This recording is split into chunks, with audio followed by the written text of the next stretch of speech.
ತಂದೆಯ ಮನೆಯಲ್ಲಿ ಇರುವಂಥ ಸ್ತ್ರೀ ಯಾವ ತಪ್ಪನ್ನು ಮಾಡುತ್ತಾಳೆ ಮತ್ತು ಅದರ ಫಲವನ್ನು ಯಾರು ಅನುಭವಿಸಬೇಕಾಗುತ್ತದೆ? ಇವರ ತಂದೆ ತಾಯಿಯ ಅಥವಾ ಇವರ ಗಂಡನ? ಸ್ನೇಹಿತರೆ, ಈ ವಿಷಯದ ಮೇಲೆ ಒಂದು ಪ್ರಾಚೀನ ಕಥೆಯ ವರ್ಣನೆ ಪುರಾಣಗಳಲ್ಲಿ ವಿವರಿಸಿದ್ದಾರೆ. ಇನ್ನು ನಾವು ನಿಮಗೆ ಆ ಮಹಾನ್ ಕಥೆಯನ್ನು ಹೇಳ್ತೀವಿ. ಅದಕ್ಕೂ ಮುನ್ನ ನಿಮ್ಮ ಬಳಿ ಸ್ವಲ್ಪ ಆದರೂ ಸಮಯ ಇದ್ದರೆ ಕಾಮೆಂಟ್ನಲ್ಲಿ ಜೈ ಶ್ರೀಕೃಷ್ಣ ಅಂತ ಬರೆಯಿರಿ. ಇದು ಒಂದು ಸಮಯದ ಮಾತು ಆಗಿದೆ. ದೇವಋಷಿ ನಾರದರು ಯಮಲೋಕದಲ್ಲಿರುವಂಥ ಯಮರಾಜರನ್ನು ಭೇಟಿಯಾಗಲು ಹೋಗುತ್ತಿದ್ದರು. ಅವರಿಗೆ ಯಮ ಮಾರ್ಗದಲ್ಲಿ ಇರುವಂಥ ನರಕಗಳಲ್ಲಿ ಅನೇಕ ಸ್ತ್ರೀಯರು ಯಾತನೆಗಳನ್ನು ಅನುಭವಿಸೋದು ಕಂಡುಬರುತ್ತದೆ. ಇದನ್ನು ಕಂಡ ದೇವಋಷಿಯವರಿಗೆ ತುಂಬ ವಿಸ್ಮಯ ಆಗುತ್ತದೆ. ಇಲ್ಲಿ ಸ್ತ್ರೀಯರ ಅಂಗಗಳೆಲ್ಲ ಸುಡುತ್ತಿದ್ದವು. ಇವರು ಜೋರಾಗಿ ಕಿರುಚಾಡುತ್ತಿದ್ದರು. ಅಯ್ಯೋ, ನಾವು ತಂದೆಯವರ ಮನೆಯಲ್ಲಿ ಇದ್ದುಕೊಂಡು ದೊಡ್ಡ ಪಾಪವನ್ನು ಮಾಡಿದ್ದೇವೆ. ನಮಗೆ ಈಗ ಈ ಪಾಪದಿಂದ ಹೇಗೆ ಮುಕ್ತಿ ಸಿಗುತ್ತದೆ? ಇವರ ಕರುಣ ವಿಲಾಪವನ್ನು ಕೇಳಿದ ನಾರದ ಮುನಿಯವರು ಯಮರಾಜರ ಹತ್ತಿರ ಹೋಗುತ್ತಾರೆ. ನಾರದರನ್ನು ನೋಡುತ್ತಾ ಯಮರಾಜರು ಅವರನ್ನು ಸ್ವಾಗತಿಸುತ್ತಾರೆ. ಯಾವ ಒಂದು ಕಾರಣದಿಂದ ಯಮಪುರಿಗೆ ನೀವು ಬಂದಿರುವಿರಿ? ಖಂಡಿತವಾಗಿ ನೀವು ಯಾವುದಾದ್ರೂ ಮಹತ್ವಪೂರ್ಣವಾದ ಸಮಾಚಾರವನ್ನು ತಂದಿರಬಹುದು. ದೇವಋಷಿ ನಾರದರು ಹೇಳ್ತಾರೆ, ಹೇ ಧರ್ಮರಾಜ, ನಿಮ್ಮ ದರ್ಶನಕ್ಕಾಗಿ ಇಂದು ನಾನು ಬರುತ್ತಿದ್ದೆ. ಆದರೆ ನಾನು ಯಮಪುರಿಯ ದಾರಿಯಲ್ಲಿ ತುಂಬಾ ವಿಚಿತ್ರವಾದ ಘಟನೆಯೊಂದನ್ನು ನೋಡಿದೆ.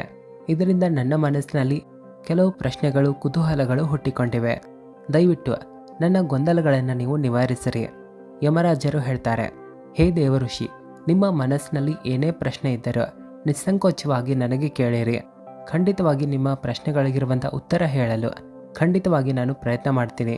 ನಂತರ ದೇವಋಷಿ ಹೇಳ್ತಾರೆ, ಹೇ ಧರ್ಮರಾಜ, ಯಾವಾಗ ನಾನು ನಿಮ್ಮ ದರ್ಶನವನ್ನು ಮಾಡಲು ಬರುತ್ತಿದ್ದೇನೋ ಆಗ ನಾನು ನರಕದಲ್ಲಿ ಕೆಲವು ಸ್ತ್ರೀಯರು ಕಷ್ಟವನ್ನು ಅನುಭವಿಸೋದನ್ನು ಕಂಡೆ. ಇವರು ಜೋರಾಗಿ ಕಿರುಚಾಡುತ್ತಿದ್ದರು. ಅದು ಅವರು ತಮ್ಮ ತಂದೆಯ ಮನೆಯಲ್ಲಿ ಇದ್ದುಕೊಂಡು ದೊಡ್ಡ ಪಾಪವನ್ನು ಮಾಡಿದ್ದಾರೆ. ಇದೇ ಒಂದು ಕಾರಣದಿಂದಾಗಿ ನಾನು ನಿಮ್ಮ ಬಳಿ ಒಬ್ಬ ಸ್ತ್ರೀ ತಂದೆಯ ಮನೆಯಲ್ಲಿ ಇದ್ದುಕೊಂಡು ಯಾವ ಪಾಪವನ್ನು ಮಾಡಲು ಸಾಧ್ಯ ಅಂದ ಮತ್ತು ಆ ಪಾಪದ ಶಿಕ್ಷೆಯನ್ನು ಯಾರು ಅನುಭವಿಸಬೇಕಾಗುತ್ತದೆ? ಆಗ ಯಮರಾಜರು ಹೇಳ್ತಾರೆ, ಹೇ ದೇವಋಷಿ, ನೀವು ಸರಿಯಾದ ಪ್ರಶ್ನೆ ಕೇಳಿದ್ದೀರಾ. ನಿಮ್ಮ ಈ ಪ್ರಶ್ನೆಯಲ್ಲಿ ಸಮಸ್ತ ಮಾನವ ಜಾತಿಯ ಕಲ್ಯಾಣ ಅಡಗಿದೆ. ನಿಮ್ಮ ಈ ಪ್ರಶ್ನೆಗೆ ಉತ್ತರವನ್ನು ನೀಡುವ ಮುನ್ನ ನಾನು ನಿಮಗೆ ಮಹಾರಾಜ ಕಂಸನ ಜನ್ಮಕಥೆಯನ್ನು ಹೇಳ್ತೀನಿ. ಮಹಾರಾಜ ಕಂಸನ ಜನ್ಮದ ಈ ಕಥೆಯ ಮಾಧ್ಯಮದ ಮೂಲಕ ನಿಮ್ಮ ಗೊಂದಲ ಕೂಡ ದೂರ ಆಗುತ್ತದೆ. ಎಲ್ಲ ಮನುಷ್ಯ ಜಾತಿಗೆ ಮಹತ್ವಪೂರ್ಣವಾದ ಜ್ಞಾನವೂ ಸಿಗುತ್ತದೆ. ಹಾಗಾಗಿ ಗಮನವಿಟ್ಟು ಈ ಕಥೆಯನ್ನು ಪೂರ್ಣವಾಗಿ ನೀವು ಕೇಳಿರಿ. ಯಾವ ಮನುಷ್ಯರೆಲ್ಲ ಈ ಕಥೆಯನ್ನು ಕೇವಲ ಕೇಳುತ್ತಾರೋ ನಾನು ಅವರ 32 ಪಾಪಗಳನ್ನು ಕ್ಷಮಿಸುತ್ತೇನೆ. ದೇವಋಷಿ ಹೇಳ್ತಾರೆ, ಹೇ ಧರ್ಮರಾಜರೇ, ಖಂಡಿತವಾಗಿ ಕಥೆಯನ್ನು ಹೇಳಿರಿ. ನನಗೆ ಈ ಕತೆ ಕೇಳಲು ತುಂಬ ಉತ್ಸಾಹ ಇದೆ. ನಾನು ಗಮನವಿಟ್ಟು ಕೇಳಿ ಇದರ ಪ್ರಚಾರವನ್ನು ಮಾಡುವೆನು. ನಂತರ ಯಮರಾಜರು ದೇವಋಷಿಯವರಿಗೆ ಆ ಕಥೆಯನ್ನು ಹೇಳುತ್ತಾರೆ. ಹೇ ದೇವಋಷಿ, ದ್ವಾಪರ ಯುಗದಲ್ಲಿ ಈ ಇತಿಹಾಸ ನಡೆಯಲಿದೆ. ಯದುಕುಲ ನರೇಶ ವೀರವರ ಉಗ್ರಸೇನವರ ಯಾವ ಘಟನೆ ಇಲ್ಲಿ ನಡೆಯಲಿದೆಯೋ ನಾನು ಅದರದ್ದೇ ಭೂತಕಾಲದ ರೂಪದಲ್ಲಿ ನಿಮ್ಮ ಮುಂದೆ ವರ್ಣಿಸುತ್ತೇನೆ. ಮಾಥುರ ಪ್ರದೇಶದಲ್ಲಿ ಮಥುರಾ ಹೆಸರಿನ ಒಂದು ನಗರವಿದೆ. ಆ ಊರಿನಲ್ಲಿ ಉಗ್ರಸೇನ ಹೆಸರಿನ ಯದುವಂಶಿ ಸಾಮ್ರಾಟನು ರಾಜ್ಯವಾಳುತ್ತಿದ್ದ. ಮಹಾರಾಜ ಉಗ್ರಸೇನ ತುಂಬಾ ಪರಾಕ್ರಮಿ, ಸಂಪೂರ್ಣ ಧರ್ಮಗಳ ತತ್ವಜ್ಞಾನ, ಶಕ್ತಿವಂತ, ದಾನಶೂರ, ಜೊತೆಗೆ ಅತ್ಯಂತ ಬುದ್ಧಿವಂತನೂ ಆಗಿದ್ದನು. ಮಹಾರಾಜರು ತಮ್ಮ ಪ್ರಜೆಗಳನ್ನು ಪಾಲಿಸಲು ಜೊತೆಗೆ ಸತ್ಯಧರ್ಮವನ್ನು ಪಾಲಿಸಲು ಯಾವತ್ತಿಗೂ ಮುಂದೆ ಇರ್ತಾ ಇದ್ರು. ಅದೇ ಸಮಯದಲ್ಲಿ ವಿದರ್ಭ ನಾಮ ಹೆಸರಿನ ದೇಶದಲ್ಲಿ ಸತ್ಯಕೇತು ಹೆಸರಿನ ರಾಜನು ರಾಜ್ಯವಾಳುತ್ತಿದ್ದ. ಮಹಾರಾಜ ಸತ್ಯಕೇತು ಅವರಿಗೆ ಒಬ್ಬ ಮಗಳಿದ್ದಳು. ಆಕೆಯ ಹೆಸರು ಪದ್ಮಾವತಿ. ಆಕೆ ಅತ್ಯಂತ ಸುಂದರ, ಸತ್ಯಧರ್ಮವನ್ನು ಪಾಲಿಸುವಂಥ, ಗುಣವಂತ, ಚರಿತ್ರವಂತ, ಜೊತೆಗೆ ಸ್ತ್ರೀಯರ ಎಲ್ಲ ಗುಣಗಳನ್ನು ಹೊಂದಿರುವಂಥ ಸಾಕ್ಷಾತ್ ತಾಯಿ ಲಕ್ಷ್ಮೀದೇವಿಗೆ ಸಮಾನವಾಗಿ ರೂಪವಂತೆಯೂ ಆಗಿದ್ದಳು. ಮಹಾರಾಜ ಸತ್ಯಕೇತು ಅವರು ಯಾವಾಗ ತನ್ನ ಮಗಳ ವಿವಾಹಕ್ಕಾಗಿ ಯೋಚನೆ ಮಾಡ್ತಾರೋ, ಯಾವಾಗ ಆಕೆಗೋಸ್ಕರ ಸರಿಯಾದ ವರವನ್ನು ಹುಡುಕಲು ಶುರು ಮಾಡಿದ್ರು, ಅವರಿಗೆ ಆ ಸಮಯದಲ್ಲಿ ಮಹಾರಾಜ ಉಗ್ರಸೇನವರಿಗೆ ಸಮಾನವಾಗಿ ಬೇರೆಯವರು ಕಾಣಲಿಲ್ಲ. ಇದೇ ಒಂದು ಕಾರಣದಿಂದಾಗಿ ಅವರು ತನ್ನ ಮಗಳ ಮದುವೆಯನ್ನು ರಾಜ ಉಗ್ರಸೇನ್ ಅವರೊಂದಿಗೆ ಮಾಡಿಸಿದರು. ಮದುವೆಯಾದ ನಂತರ ರಾಣಿ ಪದ್ಮಾವತಿಯವರು ತನ್ನ ಗಂಡನನ್ನು ತುಂಬ ಚೆನ್ನಾಗಿ ನೋಡಿಕೊಂಡರು. ರಾಣಿ ಪದ್ಮಾವತಿಯವರ ಸ್ನೇಹ ಪ್ರೀತಿಯಿಂದ ಮಥುರಾ ನರೇಶ ರಾಜ ಉಗ್ರಸೇನ್ ಅವರು ಮುಗ್ಧರಾದರು. ಇವರು ಪದ್ಮಾವತಿಯನ್ನು ತನ್ನ ಪ್ರಾಣಕ್ಕಿಂತ ಹೆಚ್ಚಿಗೆ ಪ್ರೀತಿ ಮಾಡಲು ಶುರು ಮಾಡಿದರು. ಇವರು ರಾಣಿ ಪದ್ಮಾವತಿಯವರನ್ನು ಬಿಟ್ಟು ಊಟವನ್ನು ಸಹ ಮಾಡುತ್ತಿರಲಿಲ್ಲ. ರಾಣಿಯ ಮುಖದರ್ಶನವಿಲ್ಲದೆ ರಾಜನಿಗೆ ನೆಮ್ಮದಿ ಸಿಗುತ್ತಿರಲಿಲ್ಲ. ಮಹಾರಾಜರು ರಾಣಿಯ ಜೊತೆಗೆ ಕ್ರೀಡಾ ವಿಲಾಸವನ್ನು ಮಾಡುವುದರಲ್ಲಿ ಸಮಯವನ್ನು ಕಳೆಯಲು ಶುರು ಮಾಡಿದರು. ಮಹಾರಾಜರು ಪದ್ಮಾವತಿಯನ್ನು ಎಷ್ಟು ಪ್ರೀತಿಸಲು ಶುರು ಮಾಡಿದ್ದರು ಅಂದರೆ, ರಾಣಿ ಇಲ್ಲ ಅಂದರೆ ಒಂದು ಕ್ಷಣ ಕೂಡ ಇವರಿಗೆ ನೆಮ್ಮದಿ ಸಿಗುತ್ತಿರಲಿಲ್ಲ. ಇವರಿಗೆ ಪದ್ಮಾವತಿಯವರ ಮಾತುಗಳು ಅಮೃತಕ್ಕೆ ಸಮಾನವಾಗಿ ಸುಖವನ್ನು ನೀಡುತ್ತಿದ್ದವು. ಪದ್ಮಾವತಿಯವರ ಮುಗುಳ್ನಗೆಯಿಂದಲೇ ಮಹಾರಾಜರು ಮಂತ್ರಮುಗ್ಧರಾಗುತ್ತಿದ್ದರು. ಪದ್ಮಾವತಿಯವರು ಕೂಡ ಮಹಾರಾಜರನ್ನು ತುಂಬ ಪ್ರೀತಿ ಮಾಡಲು ಶುರು ಮಾಡಿದ್ದರು. ಕೆಲವು ಸಮಯದ ನಂತರ ಮಹಾರಾಣಿಯವರ ತಂದೆಯಾದ ವಿದರ್ಭ ನರೇಶ ಸತ್ಯಕೇತು ಅವರಿಗೆ ತಮ್ಮ ಮಗಳು ಹೆಚ್ಚಾಗಿ ನೆನಪಿಗೆ ಬಂದರು. ಪದ್ಮಾವತಿಯವರ ತಾಯಿ ಕೂಡ ತಮ್ಮ ಮಗಳ ದರ್ಶನ ಆಗದೇ ಇರುವ ಕಾರಣದಿಂದಾಗಿ ಅತ್ಯಂತ ದುಃಖದಲ್ಲಿಯೂ ಇದ್ದರು. ನಂತರ ಮಹಾರಾಜ ಸತ್ಯಕೇತು ಅವರು ಮಹಾರಾಜ ಉಗ್ರಸೇನ್ ಅವರ ಹತ್ತಿರ ತಮ್ಮ ಸೇವಕರನ್ನು ಕಳುಹಿಸಿದರು. ಆ ದೂತನು ಮಥುರಾಗೆ ಹೋದ ನಂತರ ಮಹಾರಾಜ ಉಗ್ರಸೇನ್ ಅವರಿಗೆ ಆದರಪೂರ್ವಕವಾಗಿ ಈ ರೀತಿ ಹೇಳುತ್ತಾರೆ: ಹೇ ಮಹಾರಾಜ, ವಿದರ್ಭ ನರೇಶ ಸತ್ಯಕೇತು ಅವರು ತಮ್ಮ ಕುಶಲವನ್ನು ತಿಳಿಸಿದ್ದಾರೆ. ನಿಮ್ಮ ಕುಶಲ ಸಮಾಚಾರವನ್ನು ಅವರು ಕೇಳುತ್ತಿದ್ದಾರೆ. ಒಂದು ವೇಳೆ ನಿಮಗೆ ಅವರ ಸ್ನೇಹ ಗೌರವ ಸ್ವೀಕಾರ ಆದರೆ ನೀವು ದಯವಿಟ್ಟು ರಾಜಕುಮಾರಿ ಪದ್ಮಾವತಿಯವರನ್ನು ಅವರ ಬಳಿ ಕಳುಹಿಸುವ ವ್ಯವಸ್ಥೆಯನ್ನು ಮಾಡಿರಿ. ಅವರು ತಮ್ಮ ಮಗಳನ್ನು ಕಾಣಲು ಇಷ್ಟಪಡುತ್ತಿದ್ದಾರೆ. ಅವರಿಗೆ ತುಂಬ ದಿನಗಳಿಂದ ತಮ್ಮ ಮಗಳು ನೆನಪಿಗೆ ಬರುತ್ತಿದ್ದಾಳೆ. ಮಹಾರಾಜ ಉಗ್ರಸೇನ್ ಅವರು ಯಾವಾಗ ಆ ದೂತನಿಂದ ಈ ಮಾತುಗಳನ್ನು ಕೇಳಿದರೋ ಅವರು ತುಂಬ ಗೌರವದಿಂದ ರಾಜ ಸತ್ಯಕೇತು ಅವರ ಮಾತುಗಳನ್ನು ಸ್ವೀಕಾರ ಮಾಡಿದರು. ತಮ್ಮ ಉದಾರತೆಯನ್ನು ತೋರಿಸುತ್ತಾ ಇವರು ತಮ್ಮ ಪ್ರಾಣಪ್ರಿಯ ಹೆಂಡತಿ ಪದ್ಮಾವತಿಯವರನ್ನು ಅವರ ತಂದೆ ತಾಯಿಯ ಬಳಿ ಕಳುಹಿಸಲು ನಿಶ್ಚಯ ಮಾಡುತ್ತಾರೆ. ಮಹಾರಾಣಿ ಪದ್ಮಾವತಿಯವರು ತನ್ನ ಗಂಡನ ನಿರ್ಧಾರದಿಂದ ತುಂಬಾ ಖುಷಿಪಟ್ಟರು. ತನ್ನ ಗಂಡನಿಂದ ಆಜ್ಞೆಯನ್ನು ಪಡೆದುಕೊಂಡು ತಂದೆಯನ್ನು ಭೇಟಿಯಾಗಲು ರಥದಲ್ಲಿ ಕುಳಿತುಕೊಂಡು ಹೋದರು. ತನ್ನ ಮನೆಗೆ ತಲುಪಿದ ನಂತರ ಪದ್ಮಾವತಿ ತನ್ನ ತಂದೆ ತಾಯಿಗೆ ನಮಸ್ಕಾರ ಮಾಡಿದಳು. ಅವರ ಚರಣಗಳನ್ನು ಸ್ಪರ್ಶ ಮಾಡಿದಳು. ತನ್ನ ಮಗಳನ್ನು ಕಂಡ ರಾಜ ಸತ್ಯಕೇತು ಅವರಿಗೆ ಮತ್ತು ಆಕೆಯ ತಾಯಿಗೆ ತುಂಬಾ ಖುಷಿ ಆಯಿತು. ಆನಂತರ ಪದ್ಮಾವತಿ ತನ್ನ ತಂದೆಯ ಮನೆಯಲ್ಲಿ ತುಂಬಾ ಖುಷಿಯಾಗಿ ಇದ್ದಳು. ಅಲ್ಲಿ ಆಕೆ ತನ್ನ ಗೆಳತಿಯರನ್ನು ಭೇಟಿಯಾದಳು. ಅವರೊಂದಿಗೆ ಸ್ವಚ್ಛಂದವಾಗಿ ತಿರುಗಾಡಲು ಶುರು ಮಾಡಿದಳು. ಮೊದಲಿನ ರೀತಿಯೇ ಆಕೆ ವನದಲ್ಲಿ ತಿರುಗಾಡಲು ಶುರು ಮಾಡಿದಳು. ನದಿ ಮತ್ತು ಸರೋವರಗಳ ಹತ್ತಿರ ಹೋಗಿ ನಿಸರ್ಗದ ಆನಂದವನ್ನು ಪಡೆದಳು. ತನ್ನ ತಂದೆಯ ಮನೆಗೆ ಮರಳಿ ಬಂದು ಆಕೆ ಮರಳಿ ಬಾಲಕಿಯಾದಳು. ಆಕೆಯ ನಡವಳಿಕೆಯಲ್ಲೂ ಸಹ ಬಾಲಕಿಯ ರೀತಿಯ ಸಂಕೋಚದ ಭಾವನೆ ಬಂತು. ಆಕೆ ಅಲ್ಲಿ ಇಲ್ಲಿ ಸ್ವತಂತ್ರವಾಗಿ ತಿರುಗಾಡಲು ಶುರು ಮಾಡಿದಳು. ಸ್ನೇಹಿತರೆ, ಇದು ಒಂದು ದಿನದ ಮಾತು ಆಗಿದೆ. ಪದ್ಮಾವತಿ ತನ್ನ ಗೆಳತಿಯರೊಡನೆ ಒಂದು ಸುಂದರವಾದ ಪರ್ವತದಲ್ಲಿ ತಿರುಗಾಡಲು ಹೋದಳು. ಆ ಪರ್ವತದ ಹತ್ತಿರ ಒಂದು ಸುಂದರವಾದ ವನ ಇತ್ತು. ಆ ವನದಲ್ಲಿ ಸುಂದರವಾದ ವೃಕ್ಷಗಳು ಸಹ ಇದ್ದವು. ಆ ವನದಲ್ಲಿ ಅತ್ಯಂತ ಮನೋಹರವಾದ ಸ್ವಚ್ಛವಾದ ನೀರಿನಿಂದ ತುಂಬಿಕೊಂಡಿರುವಂಥ ಸರ್ವತೋಭದ್ರ ಹೆಸರಿನ ಒಂದು ಸರೋವರ ಇತ್ತು. ಆ ಸರೋವರವನ್ನು ಕಂಡ ನಂತರ ಪದ್ಮಾವತಿ ತನ್ನ ಗೆಳತಿಯರನ್ನು ಕರೆದುಕೊಂಡು ಆ ಸರೋವರದ ಹತ್ತಿರ ಹೋದಳು. ಆ ಸರೋವರದಲ್ಲಿ ತನ್ನ ಗೆಳತಿಯರೊಂದಿಗೆ ಸೇರಿ ನಗುತ್ತಾ ಹಾಡುತ್ತಾ ಜಲಕ್ರೀಡೆ ಮಾಡಲು ಶುರು ಮಾಡಿದಳು. ತನ್ನ ಗೆಳತಿಯರೊಡನೆ ಆಟವಾಡುತ್ತಾ ಜಿಗಿದಾಡುತ್ತಾ ತನ್ನ ಪತಿ ಪರಮೇಶ್ವರನನ್ನು ಮರೆತು ಬಿಟ್ಟಳು. ನಂತರ ಆಟ ಆಡಲು ಶುರು ಮಾಡಿದಳು.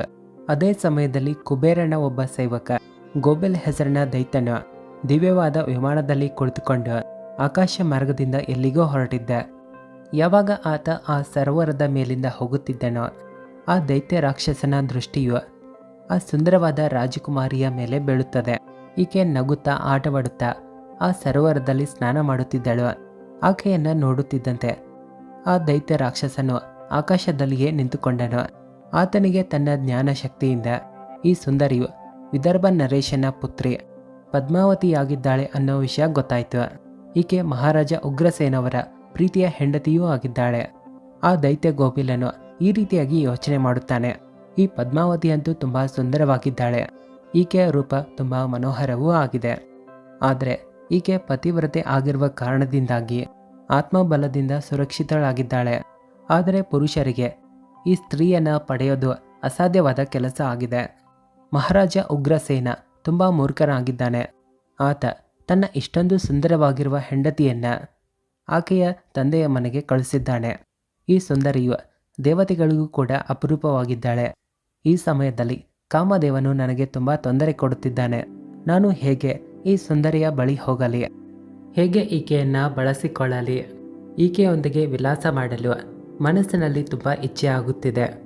ಇಷ್ಟು ಯೋಚನೆ ಮಾಡುತ್ತಾ ಆ ದಾನವ ರಾಕ್ಷಸನು ಒಂದು ಉಪಾಯವನ್ನು ಮಾಡುತ್ತಾನೆ. ನಂತರ ಆತ ಮಹಾರಾಜ ಉಗ್ರಸೇನನ ರೂಪವನ್ನು ತಾಳಿದನು. ಆತ ತನ್ನ ಪೂರ್ತಿ ಶರೀರವನ್ನು ಮಹಾರಾಜ ಉಗ್ರಸೇನನ ರೀತಿಯೇ ಮಾಡಿಕೊಂಡ. ಪೂರ್ತಿಯಾಗಿ ಆತ ಮಹಾರಾಜ ಉಗ್ರಸೇನನ ರೀತಿಯೇ ಕಾಣುತ್ತಿದ್ದ. ನಂತರ ಆತ ವನದಲ್ಲಿ ಒಂದು ವೃಕ್ಷದ ಬಳಿ ಹೋಗಿ ಕುಳಿತುಕೊಂಡ. ನಂತರ ಆತ ಮಧುರವಾದ ಸಂಗೀತವನ್ನು ನುಡಿಸಲು ಶುರು ಮಾಡಿದ. ಆ ಮಧುರವಾದ ಸಂಗೀತವು ಯಾರನ್ನ ಬೇಕಾದರೂ ಆಕರ್ಷಣೆ ಮಾಡುವಂಥದ್ದಾಗಿತ್ತು. ಯಾವಾಗ ಪದ್ಮಾವತಿ ಮತ್ತು ಆಕೆಯ ಗೆಳತಿಯರು ಆ ಸಂಗೀತವನ್ನು ಕೇಳಿದರು, ಆಗ ಅವರ ಮನಸ್ಸು ಆ ಸಂಗೀತದತ್ತ ಆಕರ್ಷಣೆಯಾಗಲು ಶುರುವಾಯಿತು. ಈ ಮಧುರವಾದ ಸಂಗೀತವನ್ನು ಯಾರು ನುಡಿಸುತ್ತಿದ್ದಾರಂತ ಯೋಚನೆ ಮಾಡಿದರು. ಪದ್ಮಾವತಿಯ ಮನಸ್ಸಿನಲ್ಲಿ ಆ ಸಂಗೀತವನ್ನು ನುಡಿಸುವಂಥ ವ್ಯಕ್ತಿಯನ್ನು ಕಾಣುವ ಇಚ್ಛೆ ಆಯಿತು. ಆಕೆಯು ಆ ಸಂಗೀತವನ್ನು ಹಿಂಬಾಲಿಸುತ್ತಾ ತನ್ನ ಗೆಳತಿಯರೊಂದಿಗೆ ಹೊರಟಳು. ಇಲ್ಲಿ ಒಂದು ವೃಕ್ಷದ ಕೆಳಗಡೆ ಒಬ್ಬ ಪುರುಷ ಕುಳಿತಿರೋದನ್ನು ಆಕೆ ಕಾಣುತ್ತಾಳೆ. ಈತ ಮಹಾರಾಜ ಉಗ್ರಸೇನನ ರೀತಿ ಕಾಣುತ್ತಿದ್ದ. ವಾಸ್ತವದಲ್ಲಿ ಆತ ದುಷ್ಟ ರಾಕ್ಷಸನಾಗಿದ್ದ. ಮಹಾರಾಜನ ರೂಪವನ್ನು ಧರಿಸಿಕೊಂಡು ಕುಳಿತಿದ್ದ. ಈತನನ್ನು ಕಂಡು ಪದ್ಮಾವತಿ ಮನಸ್ಸಿನಲ್ಲಿ ಈ ರೀತಿ ಯೋಚನೆ ಮಾಡುತ್ತಾಳೆ, ನನ್ನ ಧರ್ಮಪತಿ ಇಷ್ಟು ದೂರವಾಗಿ ತನ್ನ ರಾಜ್ಯವನ್ನು ಬಿಟ್ಟು ಹೇಗೆ ಬಂದರು? ಅದೇ ಕ್ಷಣ ಆ ದುಷ್ಟ ರಾಕ್ಷಸನು ಮಹಾರಾಣಿಯನ್ನ ಹೆಸರಿನಿಂದ ಕರೆಯುತ್ತಾನೆ. ಹೇ ಪ್ರಿಯೆ, ನನ್ನ ಬಳಿ ಇಲ್ಲಿ ಬಾ. ನೀನಿಲ್ಲದೆ ನನ್ನಿಂದ ಬದುಕಲು ಸಾಧ್ಯವಿಲ್ಲ. ಹೇ ಸುಂದರಿ, ನಿನ್ನನ್ನು ಬಿಟ್ಟು ನನಗೆ ನಿದ್ದೆ ಕೂಡ ಬರ್ತಾ ಇರಲಿಲ್ಲ. ನಿನ್ನ ದರ್ಶನವಿಲ್ಲದೆ ಆಹಾರ ಕೂಡ ಸೇವಿಸಲು ಸಾಧ್ಯವಾಗುತ್ತಿರಲಿಲ್ಲ. ಹಾಗಾಗಿ ಸ್ವತಃ ನಾನೇ ನಿನ್ನನ್ನು ಹುಡುಕಿಕೊಂಡು ಇಲ್ಲಿಗೆ ಬಂದಿರುವೆನು. ಒಂದು ಕ್ಷಣ ಕೂಡ ನಾನು ನಿನ್ನನ್ನು ಬಿಟ್ಟಿರಲು ಸಾಧ್ಯವಿಲ್ಲ. ತನ್ನ ಗಂಡನ ರೂಪದಲ್ಲಿರುವಂಥ ಆ ರಾಕ್ಷಸನ ಈ ಮಾತನ್ನು ಕೇಳಿ ಮಹಾರಾಣಿ ಪದ್ಮಾವತಿಯವರಿಗೆ ಸ್ವಲ್ಪ ನಾಚಿಕೆ ಆಯಿತು ಮತ್ತು ನಾಚುತ್ತಾ ಅವರ ಮುಂದೆ ಹೋಗಿ ನಿಂತುಕೊಂಡಳು. ನಂತರ ಮಹಾರಾಜನ ವೇಷದಲ್ಲಿ ಕುಳಿತುಕೊಂಡಿರುವಂಥ ಆ ರಾಕ್ಷಸನು ಮಹಾರಾಣಿಯ ಕೈಯನ್ನು ಹಿಡಿಯುತ್ತಾನೆ. ನಂತರ ಆಕೆಯನ್ನು ಕರೆದುಕೊಂಡು ಕಾಡಿನಲ್ಲಿರುವಂಥ ಒಂದು ಏಕಾಂತವಾದ ಸ್ಥಳದಲ್ಲಿ ಹೋಗುತ್ತಾನೆ. ನಂತರ ತನ್ನ ಇಚ್ಛೆಯ ಅನುಸಾರವಾಗಿ ಆ ಮಹಾರಾಣಿಯರೊಡನೆ ಭೋಗ ವಿಲಾಸ ಮಾಡಲು ಶುರು ಮಾಡಿದ. ಆದರೆ ಮಹಾರಾಜ ಗುಪ್ತಸೇನನ ಗುಪ್ತ ಅಂಗದಲ್ಲಿ ಕೆಲವು ಗುರುತುಗಳು ಇದ್ದವು. ಆದರೆ ಈ ಬಹುರೂಪಿ ವ್ಯಕ್ತಿಯ ಶರೀರದಲ್ಲಿ ಆ ಗುರುತುಗಳು ಕಾಣುತ್ತಿರಲಿಲ್ಲ. ಅದನ್ನು ಕಂಡು ಮಹಾರಾಣಿ ಅಚಾನಕವಾಗಿ ಭಯಭೀತಗೊಂಡರು. ಈತ ಮಹಾರಾಜ ಉಗ್ರಸೇನನಲ್ಲ ಅನ್ನೋ ವಿಷಯ ಆಕೆಗೆ ಗೊತ್ತಾಗುತ್ತದೆ. ಆತನ ರೂಪವನ್ನು ಧರಿಸಿಕೊಂಡು ಬೇರೆ ಯಾರೋ ಬಂದಿದ್ದಾರೆ ಅನ್ನೋ ವಿಷಯ ಗೊತ್ತಾಗುತ್ತದೆ. ಮಹಾರಾಣಿ ಪದ್ಮಾವತಿ ತಕ್ಷಣವೇ ಅಲ್ಲಿಂದ ಎದ್ದೇಳುತ್ತಾಳೆ. ಜೋಪಾನವಾಗಿ ತನ್ನ ವಸ್ತ್ರಗಳನ್ನು ಧರಿಸಿಕೊಂಡಳು. ಮಹಾರಾಣಿ ಹೃದಯದಲ್ಲಿ ಈ ಘಟನೆಯ ಮೇಲೆ ತುಂಬ ದುಃಖ ಆಯಿತು. ಒಬ್ಬ ಮಹಾಪಾಪಿಯು ಮಹಾರಾಜನ ರೂಪವನ್ನು ತಾಳಿ ಈಕೆಯೊಂದಿಗೆ ಕೆಟ್ಟದಾಗಿ ವರ್ತಿಸಿದ. ಇದರಿಂದ ಈಕೆಗೆ ಸಿಟ್ಟು ಕೂಡ ಬಂತು.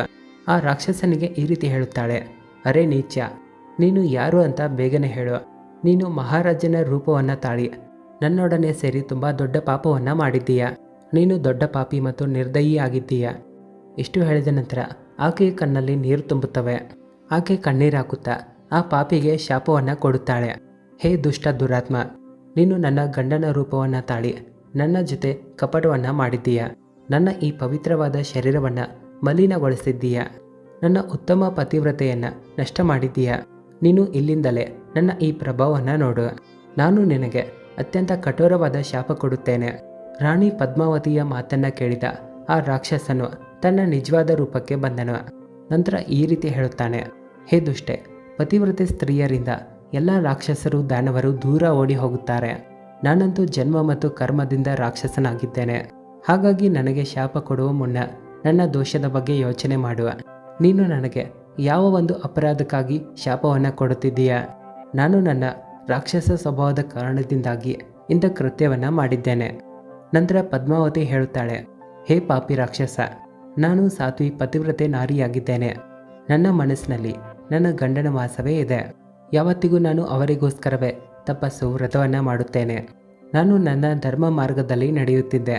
ಆದರೆ ನೀನು ಮಾಯೆಯನ್ನು ರಚಿಸಿ ನನ್ನ ಜೊತೆ ಅನ್ಯಾಯ ಮಾಡಿದ್ದೀಯ. ನನ್ನ ಪತಿವ್ರತೆ ಧರ್ಮವನ್ನು ನಷ್ಟ ಮಾಡಿದ್ದೀಯ. ಹಾಗಾಗಿ ಹೇ ದುಷ್ಟ, ನಾನು ನಿನ್ನನ್ನು ಭಸ್ಮ ಮಾಡುತ್ತೇನೆ. ನಂತರ ಆ ಗೋಬ್ಯಲ ಹೆಸರಿನ ರಾಕ್ಷಸ ಈ ರೀತಿ ಹೇಳುತ್ತಾನೆ, ಹೇ ರಾಜಕುಮಾರಿ, ಸರಿ ಅನಿಸಿದ್ರೆ ನೀನು ನನ್ನ ಮಾತನ್ನು ಕೇಳು. ನಾನು ಧರ್ಮದ ಮಾತನ್ನು ಹೇಳುತ್ತಿದ್ದೇನೆ. ಯಾವ ಸ್ತ್ರೀ ಪ್ರತಿದಿನ ಮನಸ್ಸು, ವಾಣಿ ಮತ್ತು ಕ್ರಿಯೆಯ ಮೂಲಕ ತನ್ನ ಗಂಡನ ಸೇವೆ ಮಾಡುತ್ತಾಳೋ, ಗಂಡ ಖುಷಿಪಟ್ಟ ನಂತರ ತಾನು ಖುಷಿ ಪಡುತ್ತಾಳೋ, ಗಂಡ ಸೆಟ್ಟು ಮಾಡಿಕೊಂಡಾಗಲೂ ಆತನನ್ನು ಬಿಟ್ಟು ಹೋಗೋದಿಲ್ಲ, ಆತನ ದೋಷದ ಬಗ್ಗೆ ವಿಚಾರಿಸೋದಿಲ್ಲ, ಯಾರು ತಮ್ಮ ಗಂಡನ ಕಾರ್ಯದಲ್ಲಿ ಸಾಥ್ ಕೊಡುತ್ತಾರೋ, ಗಂಡನನ್ನು ಹೊರತಾಗಿ ಬೇರೆ ಪುರುಷರ ಬಗ್ಗೆ ವಿಚಾರ ಕೂಡ ಮಾಡೋದಿಲ್ಲ, ಅಂಥ ಸ್ತ್ರೀಯರನ್ನು ಪತಿವ್ರತೆ ಅಂತಾರೆ. ಒಂದು ವೇಳೆ ಯಾವುದಾದ್ರೂ ಸ್ತ್ರೀ ತನ್ನ ಕಲ್ಯಾಣ ಆಗಲಿ ಅಂತ ಇಷ್ಟಪಡ್ತಾ ಇದ್ರೆ ಯಾವತ್ತಿಗೂ ಅವರು ತನ್ನ ಗಂಡನನ್ನು ತ್ಯಾಗ ಮಾಡೋದಿಲ್ಲ. ಇಲ್ಲಿ ಗಂಡ ಬೇಕಾದರೆ ರೋಗಿ ಇರಲಿ, ವೃದ್ಧ ಇರಲಿ, ಅಂಗವಿಕಲವೇ ಇರಲಿ ಅಥವಾ ಪಾಪಿಯೂ ಆಗಿರಲಿ, ಪತಿವ್ರತೆ ಸ್ತ್ರೀ ಯಾವತ್ತಿಗೂ ತನ್ನ ಗಂಡನನ್ನು ಪರಿತ್ಯಾಗ ಮಾಡೋದಿಲ್ಲ. ಯಾವ ಸ್ತ್ರೀ ತನ್ನ ಗಂಡನನ್ನು ಬಿಟ್ಟು ತನ್ನ ಮನಸ್ಸನ್ನು ಬೇರೆ ಕಾರ್ಯಗಳಲ್ಲಿ ತೊಡಗಿಸಿಕೊಳ್ಳುತ್ತಾಳೋ, ಯಾರು ತನ್ನ ಗಂಡನನ್ನು ಮರೆತು ಆಚೆ ತಿರುಗಾಡುತ್ತಾರೋ, ಮೋಜು ಮಸ್ತಿಗಳನ್ನು ಮಾಡುತ್ತಾರೋ, ಯಾರು ಗಂಡನನ್ನು ಬಿಟ್ಟು ಒಂಟಿಯಾಗಿ ಅಲ್ಲಿ ಇಲ್ಲಿ ತಿರುಗಾಡುತ್ತಾರೋ ಅಂಥವರನ್ನು ಸಂಸಾರದಲ್ಲಿ ವ್ಯಭಿಚಾರಿಣಿ ಅಂತ ಕರೆದಿದ್ದಾರೆ. ಯಾವ ಸ್ತ್ರೀ ಗಂಡ ಇಲ್ಲದಿದ್ದಾಗ ಶೃಂಗಾರ ಮಾಡಿಕೊಳ್ಳುತ್ತಾರೋ, ಎಲ್ಲಿ ಬೇಕಲ್ಲಿ ತಿರುಗಾಡುತ್ತಾರೋ, ಬೇರೆ ಪುರುಷರ ಮುಂದೆ ಕುಣಿದು ಕುಪ್ಪಳಿಸುತ್ತಾರೋ ಅಂಥವರನ್ನು ವೇಶ್ಯೆ ಅನ್ನುತ್ತಾರೆ. ಹೇ ರಾಜಕುಮಾರಿ, ನೀನು ಯಾಕೆ ನಿನ್ನ ಗಂಡನನ್ನು ಬಿಟ್ಟು ಈ ವನದಲ್ಲಿ ಬಂದಿದ್ದೀಯಾ ಹೇಳುವ. ಗಂಡನ ಸೇವೆಯನ್ನು ಮಾಡುವುದನ್ನು ಬಿಟ್ಟು ಶೃಂಗಾರವಾಗಿ ಯಾಕೆ ಈ ವನದಲ್ಲಿ ತಿರುಗಾಡುತ್ತಿದ್ದೀಯಾ? ನಿನಗೆ ನಾಚಿಕೆ ಬರೋದಿಲ್ವಾ? ನೀನು ಪತಿವ್ರತೆ ಅಂತ ಯಾವ ಬಾಯಿಯಿಂದ ಹೇಳುತ್ತಿದ್ದೀಯಾ? ಕರ್ಮದಿಂದ ನೀನು ಪತಿವ್ರತೆಯಾಗಿ ಕಾಣೋದಿಲ್ಲ. ನೀನು ಗಂಡನಿಲ್ಲದೆ ನಿರ್ಭಯಿಯಾಗಿ ಈ ವನದಲ್ಲಿ ತಿರುಗಾಡುತ್ತಿದ್ದೀಯಾ, ಹಾಗಾಗಿ ನೀನು ಪಾಪಿಯಾಗಿದ್ದೀಯಾ. ನಾನು ನಿನ್ನನ್ನು ಸರಿಯಾದ ದಾರಿಗೆ ತರಲು ನಿನ್ನನ್ನು ಉಪಭೋಗ ಮಾಡಿ ನಿನಗೆ ಶಿಕ್ಷೆಯನ್ನು ಕೊಟ್ಟಿದ್ದೇನೆ. ಇಂದಿನಿಂದ ಮರಳಿ ನೀನು ಈ ರೀತಿಯ ತಪ್ಪನ್ನು ಮಾಡಬೇಡ. ಈಗ ಹೇಳು, ಯಾಕೆ ನೀನು ನಿನ್ನ ಗಂಡನನ್ನು ಬಿಟ್ಟು ಇಲ್ಲಿಗೆ ಬಂದಿರುವೆ? ಈ ಶೃಂಗಾರ, ಈ ಆಭರಣಗಳು, ಮನೋಹರವಾದ ವಸ್ತ್ರಗಳನ್ನು ಧರಿಸಿಕೊಂಡು ಯಾರಿಗೋಸ್ಕರ ತಿರುಗಾಡುತ್ತಿದ್ದೀಯಾ? ನಿನ್ನ ಗಂಡನಂತೂ ದೂರ ವಿದೇಶದಲ್ಲಿ ಇರುತ್ತಾನೆ. ನೀನು ಯಾರಿಗೋಸ್ಕರ ಇಷ್ಟು ಶೃಂಗಾರವಾಗಿ ಓಡಾಡುತ್ತಿದ್ದೀಯಾ? ಹೇ ಪಾಪಿನಿ, ಈಗ ಹೇಳು, ಯಾರಿಗಾಗಿ, ಯಾರಿಗೋಸ್ಕರ ಅಂತ? ಇದೆಲ್ಲ ಯಾರಿಗೋಸ್ಕರ ಮಾಡಿದ್ದೀಯಾ? ಎಲ್ಲಿದೆ ನಿನ್ನ ಪತಿವ್ರತೆ ಧರ್ಮ? ಈಗ ನೀನಂತೂ ನಿನ್ನ ಗಂಡನಿಂದ 400 ಮೈಲಿ ದೂರವಾಗಿದ್ದೀಯಾ. ನಿನ್ನೊಳಗೆ ಗಂಡನನ್ನು ದೇವರ ರೀತಿ ಕಾಣುವಂಥ ಭಾವನೆ ಎಲ್ಲಿದೆ? ನಿನಗೆ ಸ್ವಲ್ಪವೂ ನಾಚಿಕೆ ಬರೋದಿಲ್ವಾ? ಸ್ವತಃ ನೀನು ಪಾಪವನ್ನು ಮಾಡಿ ಇಲ್ಲಿ ತಿರುಗಾಡುತ್ತಿದ್ದೀಯಾ. ಸುಂದರ ವಸ್ತ್ರ ಆಭರಣಗಳನ್ನು ಧರಿಸಿಕೊಂಡು ಪರಪುರುಷರನ್ನು ಆಕರ್ಷಣೆ ಮಾಡುತ್ತಿದ್ದೀಯಾ. ನನಗೆ ನೀನು ಪತಿವ್ರತೆ ಅಂತ ಹೇಳುತ್ತಿದ್ದೀಯಾ. ಆ ಗೋಬಿಲನ ಇಂಥ ಮಾತುಗಳನ್ನು ಕೇಳಿ ಪದ್ಮಾವತಿ ಈ ರೀತಿ ಹೇಳುತ್ತಾಳೆ. ಏ ನೀಚ ರಾಕ್ಷಸ, ಈ ಮಾತನ್ನು ಕೇಳು. ನನ್ನ ತಂದೆಯು ನನ್ನ ಗಂಡನ ಮನೆಯಿಂದ ನನ್ನನ್ನು ಕರೆಸಿದ್ದಾರೆ, ಹಾಗಾಗಿ ನಾನು ಬಂದಿರುವೆನು. ಇದರಲ್ಲಿ ಪಾಪ ಏನಿದೆ ಹೇಳು? ನಾನು ಕಾಮ ಆಗಲಿ, ಲೋಭ ಆಗಲಿ, ಜೊತೆಗೆ ಮೋಹದ ವಶದಲ್ಲಿ ಗಂಡನನ್ನು ಬಿಟ್ಟು ಬಂದಿಲ್ಲ. ಈ ವನದಲ್ಲೂ ಕೂಡ ಯಾವತ್ತಿಗೂ ನಾನು ನನ್ನ ಗಂಡನನ್ನು ನೆನೆಯುತ್ತಿರುತ್ತೇನೆ. ಆದರೆ ಹೇ ಪಾಪಿ, ನೀನು ನನ್ನ ಗಂಡನ ರೂಪವನ್ನು ಧರಿಸಿಕೊಂಡು ನನಗೆ ಮೋಸ ಮಾಡಿದ್ದೀಯ. ಒಬ್ಬ ಪತಿವ್ರತೆ ಸ್ತ್ರೀಯ ಪತಿವ್ರತೆ ಧರ್ಮವನ್ನು ಭಂಗ ಮಾಡಿದ್ದಕ್ಕಾಗಿ ದೊಡ್ಡ ನರಕದಲ್ಲಿ ಹಾಕಲಾಗುತ್ತದೆ. ನಂತರ ಅದನ್ನು ಹಂದಿಯ ಜನ್ಮದಲ್ಲಿ ಹಾಕಲಾಗುತ್ತದೆ. ನಿನಗೆ ಈ ವಿಷಯ ಗೊತ್ತಿಲ್ಲವೇ? ನಾನು ನನ್ನ ಗಂಡನನ್ನು ತುಂಬ ಪ್ರೀತಿ ಮಾಡುತ್ತೇನೆ. ನಾನು ಯಾವತ್ತಿಗೂ ನನ್ನ ಗಂಡನಿಗೆ ಅವಮಾನ ಮಾಡಿಲ್ಲ. ಯಾವತ್ತಿಗೂ ಅವರ ಸೇವೆಯನ್ನು ಮಾಡಿದ್ದೇನೆ. ನಾನು ಯಾವತ್ತಿಗೂ ನನ್ನ ಗಂಡನ ಆಜ್ಞೆಯನ್ನು ಉಲ್ಲಂಘಿಸಿಲ್ಲ. ಯಾಕೆ ನೀನು ಒಬ್ಬ ಪತಿವ್ರತೆ ಸ್ತ್ರೀಯ ಮೇಲೆ ಆರೋಪವನ್ನು ಹೊರಿಸುತ್ತಿದ್ದೀಯಾ? ಅರೆ ದುಷ್ಟ ರಾಕ್ಷಸ, ದೇವತೆಗಳು ಕೂಡ ಪತಿವ್ರತೆ ಸ್ತ್ರೀಯರಿಗೆ ಹೆದರುತ್ತಾರೆ. ಪತಿವ್ರತೆ ಸ್ತ್ರೀಯ ಶಾಪದಿಂದ ಸೂರ್ಯನ ಅಗ್ನಿ ಕೂಡ ತಂಪಾಗುತ್ತದೆ, ಸರೋವರಗಳು ಒಣಗಿ ಹೋಗುತ್ತವೆ, ವೃಕ್ಷಗಳು ಫಲಹೀನ ಆಗುತ್ತವೆ. ಪತಿವ್ರತೆ ಸ್ತ್ರೀಯರಿಲ್ಲ ಅಂದರೆ ಈ ಸಂಸಾರ ನಷ್ಟ ಆಗುತ್ತದೆ. ನಂತರ ಗೋಬಿಲನು ಹೇಳುತ್ತಾನೆ, ಪದ್ಮಾವತಿ, ಈಗ ನನ್ನ ಮಾತನ್ನು ಕೇಳು. ಕುರುಡ ಮನುಷ್ಯರಿಗೆ ಏನೂ ಸಹ ಕಾಣುವುದಿಲ್ಲ. ಈ ಸಮಯದಲ್ಲಿ ಧರ್ಮರೂಪಿ ನೇತ್ರಗಳಿಂದ ನೀನು ಕುರುಡಿಯಾಗಿದ್ದಿ. ಹಾಗಾಗಿ ನಿನ್ನಿಂದ ನಿನ್ನ ಗಂಡನನ್ನು ಗುರುತು ಹಿಡಿಯಲು ಸಾಧ್ಯವಾಗಲಿಲ್ಲ. ಯಾವ ಸಮಯದಲ್ಲಿ ನಿನ್ನ ಮನಸ್ಸಿನಲ್ಲಿ ನಿನ್ನ ಗಂಡನ ಮನೆಯನ್ನು ಬಿಟ್ಟು ತಂದೆಯ ಮನೆಗೆ ಬರುವ ಇಚ್ಛೆ ಆಯಿತು, ಅದೇ ಸಮಯದಿಂದ ನಿನ್ನ ಮನಸ್ಸಿನಿಂದ ನಿನ್ನ ಗಂಡನ ಭಾವನೆಯನ್ನು ಬಿಟ್ಟು ಅವರ ಜ್ಞಾನದಿಂದ ಮುಕ್ತಿ ಪಡೆದೆ. ಪತಿವ್ರತೆ ಸ್ತ್ರೀ ಯಾವತ್ತಿಗೂ ತನ್ನ ಗಂಡನ ಬಗ್ಗೆ ಚಿಂತೆ ಮಾಡುತ್ತಾಳೆ. ಯಾವಾಗ ನಿನ್ನ ಮನಸ್ಸಿನಲ್ಲಿ ಗಂಡನಿಂದ ದೂರ ಆಗುವ ಭಾವನೆ ಹುಟ್ಟಿಕೊಂಡಿತೋ ಅದೇ ಸಮಯದಲ್ಲಿ ನಿನ್ನ ಹೃದಯದ ಕಣ್ಣುಗಳು ಒಡೆದು ಹೋದವು. ಹಾಗಾಗಿ ನಿನ್ನಿಂದ ನನ್ನನ್ನು ಗುರುತು ಹಿಡಿಯಲು ಸಾಧ್ಯವಾಗಲಿಲ್ಲ. ಒಂದು ವೇಳೆ ನೀನು ನಿಜವಾದ ಪತಿವ್ರತೆ ಆಗಿದ್ದರೆ ನೀನು ನನ್ನನ್ನು ನೋಡುತ್ತಿದ್ದಂತೆ ಕಂಡುಹಿಡಿಯುತ್ತಿದ್ದೆ. ಪತಿವ್ರತೆ ಸ್ತ್ರೀಯರ ಮನಸ್ಸಿನಲ್ಲಿ ಕೇವಲ ಅವರ ಗಂಡ ಇರುತ್ತಾನೆ. ಇವರು ತನ್ನ ಗಂಡನ ಸುಗಂಧದಿಂದ ದೂರದಿಂದಲೇ ಕಂಡುಹಿಡಿಯುತ್ತಾರೆ. ಆದರೆ ನೀನು ನಿನ್ನ ತಂದೆಯ ಮನೆಗೆ ಬಂದು ನಿನ್ನ ಗಂಡನನ್ನು ಮರೆತಿದ್ದೆ. ಹಾಗಾಗಿ ನೀನು ನನ್ನನ್ನು ಗುರುತು ಹಿಡಿಯಲಿಲ್ಲ. ನಿನ್ನ ಗಂಡ ಅಂತ ತಿಳಿದು ನನ್ನೊಡನೆ ಬಂದೆ. ಗೋಬಿಲನ ಈ ಪ್ರಕಾರದ ಮಾತುಗಳನ್ನು ಕೇಳಿ ರಾಣಿ ಪದ್ಮಾವತಿಗೆ ತನ್ನ ತಪ್ಪಿನ ಅರಿವು ಆಯಿತು. ಆಕೆಯ ಹೃದಯದಲ್ಲಿ ತುಂಬ ದೊಡ್ಡ ದುಃಖ ಆಯಿತು. ಆಕೆ ಪಶ್ಚಾತ್ತಾಪ ಮಾಡಿಕೊಳ್ಳಲು ಶುರು ಮಾಡಿದಳು. ನಂತರ ಗೋಬಿಲನು ಹೇಳುತ್ತಾನೆ, ಹೇ ಶುಭೆ, ನಾನು ನಿನ್ನನ್ನು ಬಳಸಿಕೊಂಡಿದ್ದೇನೆ. ಇದರಿಂದ 3 ಲೋಕಗಳಿಗೆ ಕಷ್ಟವನ್ನು ನೀಡುವಂಥ ಪುತ್ರನ ಉತ್ಪತ್ತಿಯಾಗುತ್ತದೆ. ಇದೇ ನಿನ್ನ ಪಾಪಕ್ಕೆ ಶಿಕ್ಷೆ ಆಗಿದೆ. ಇಷ್ಟು ಹೇಳಿ ಆ ಗೋಬಿಲ ರಾಕ್ಷಸನು ಅಲ್ಲಿಂದ ಮಾಯವಾದನು. ಗೋಬಿಲನು ತುಂಬಾ ದುಷ್ಟ ಮತ್ತು ಪಾಪಿಯಾಗಿದ್ದ. ಆತನ ಮಾಯಾಜಾಲದಲ್ಲಿ ಸಿಲುಕಿಕೊಂಡು ಒಬ್ಬ ಪವಿತ್ರ ನಾರಿಯ ಪತಿವ್ರತೆ ನಷ್ಟ ಆಗಿತ್ತು. ಆತ ಹೋದ ನಂತರ ರಾಣಿ ಪದ್ಮಾವತಿ ತುಂಬಾ ದುಃಖದಲ್ಲಿ ಕಣ್ಣೀರು ಹಾಕುತ್ತಿದ್ದಳು.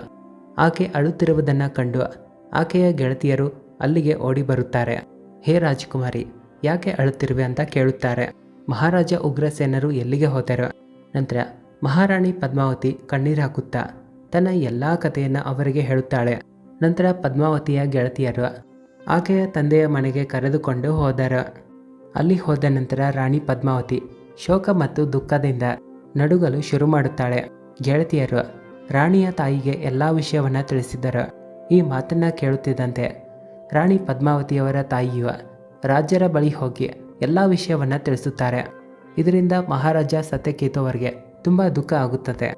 ಆನಂತರ ತಕ್ಷಣವೇ ಅವರು ತನ್ನ ಮಗಳನ್ನು ಕೆಲವು ದೂತರೊಡನೆ ಆಕೆಯ ಗಂಡನ ಮನೆಗೆ ಕಳಿಸುತ್ತಾರೆ. ಅಲ್ಲಿ ಮಹಾರಾಜ ಉಗ್ರಸೇನ ಅವರು ತನ್ನ ಹೆಂಡತಿಯನ್ನು ಕಂಡು ತುಂಬಾ ಖುಷಿ ಪಡುತ್ತಾರೆ. ನಂತರ ಪದೇ ಪದೇ ಪದ್ಮಾವತಿಯವರಿಗೆ ಈ ರೀತಿ ಹೇಳುತ್ತಾರೆ, ಹೇ ಪ್ರಿಯೆ, ನೀನು ಇಲ್ಲದಿದ್ದಾಗ ನನ್ನ ಜೀವನ ವ್ಯರ್ಥವಾಗಿ ಹೋಗುತ್ತೋ. ನೀನು ಇನ್ನಷ್ಟು ಕೆಲವು ದಿನ ಬರಲಿಲ್ಲ ಅಂತಿದ್ರೆ ನನ್ನ ಪ್ರಾಣವೇ ಹೋಗುತ್ತಿತ್ತು. ಈ ಮಾತನ್ನು ಕೇಳಿ ರಾಣಿ ಪದ್ಮಾವತಿ ರಾಜನನ್ನು ತಬ್ಬಿಕೊಂಡು ಕಣ್ಣೀರು ಹಾಕಿದಳು. ಮಹಾರಾಜ ಉಗ್ರಸೇನ ಈ ರೀತಿ ಹೇಳುತ್ತಾರೆ, ಹೇ ಸುಂದರಿ, ಏನಾಯಿತು? ಯಾಕೆ ಅಳುತ್ತಿರುವೆ? ನಿನ್ನ ದುಃಖಕ್ಕೆ ಕಾರಣ ಏನು ಅಂತ ನನಗೆ ಹೇಳು. ಪದ್ಮಾವತಿ ರಾಜನಿಗೆ ಏನನ್ನೂ ಸಹ ಹೇಳಲಿಲ್ಲ. ಆ ಪಾಪವನ್ನು ಮುಚ್ಚಿಟ್ಟಳು. ನಂತರ ಪ್ರೀತಿಯಿಂದ ರಾಜನೊಡನೆ ಜೀವನ ಸಾಗಿಸಲು ಶುರು ಮಾಡಿದಳು. ನಂತರ ಮಹಾರಾಣಿಯ ಭಯಂಕರವಾದ ಗರ್ಭ ನಿರಂತರವಾಗಿ ದೊಡ್ಡದಾಗಲು ಶುರು ಆಯಿತು. ತನ್ನ ಹೊಟ್ಟೆಯಲ್ಲಿ ಯಾರ ಮಗು ಇದೆ ಅಂತ ಕೇವಲ ಮಹಾರಾಣಿಗೆ ಮಾತ್ರ ಗೊತ್ತಿತ್ತು. ಈ ವಿಷಯವನ್ನು ಯಾವತ್ತಿಗೂ ಆಕೆ ಮಹಾರಾಜರಿಗೆ ಹೇಳಲಿಲ್ಲ. ತನ್ನ ಹೊಟ್ಟೆಯಲ್ಲಿ ಬೆಳೆಯುತ್ತಿರುವಂಥ ಆ ರಾಕ್ಷಸನ ಮಗುವಿನ ಬಗ್ಗೆ ಯೋಚನೆ ಮಾಡುತ್ತಾ ರಾಣಿಗೆ ಪ್ರತಿದಿನ ಚಿಂತೆ ಕಾಡಲು ಶುರುವಾಯಿತು. ಆ ಗರ್ಭವು 10 ವರ್ಷದವರೆಗೆ ಬೆಳೆಯುತ್ತಾ ಹೋಯಿತು. ಇದಾದ ನಂತರ ಮಹಾಭಯಂಕರ ಕಂಸನ ಜನ್ಮ ಆಯಿತು. ಯಾವಾಗ ಆ ಕಂಸನು ದೊಡ್ಡವನಾದನೋ 3 ಲೋಕಕ್ಕೆ ಕಷ್ಟವನ್ನು ನೀಡಲು ಶುರು ಮಾಡಿದ. ಅಂತ್ಯದಲ್ಲಿ ಭಗವಂತನಾದ ಶ್ರೀಕೃಷ್ಣನ ಕೈಗಳಲ್ಲಿ ಆತನ ಅಂತ್ಯ ಆಯಿತು. ಆತನಿಗೆ ಮೋಕ್ಷವು ಸಿಕ್ಕಿತು. ಯಮರಾಜರು ಹೇಳ್ತಾರೆ, ಹೇ ದೇವಋಷಿ, ಭವಿಷ್ಯದಲ್ಲಿ ನಡೆಯುವಂಥ ಈ ಘಟನೆಯನ್ನು ನಾನು ನಿಮಗೆ ಭೂತಕಾಲದ ರೂಪದಲ್ಲಿ ಹೇಳಿದ್ದೇನೆ. ಈ ರೀತಿಯಾಗಿ ಯಾವ ಕನ್ಯೆ ತನ್ನ ತಂದೆಯ ಮನೆಯಲ್ಲಿ ವಾಸ ಮಾಡುತ್ತಾಳೋ ಅಂಥವರು ಹಾಳಾಗುತ್ತಾರೆ.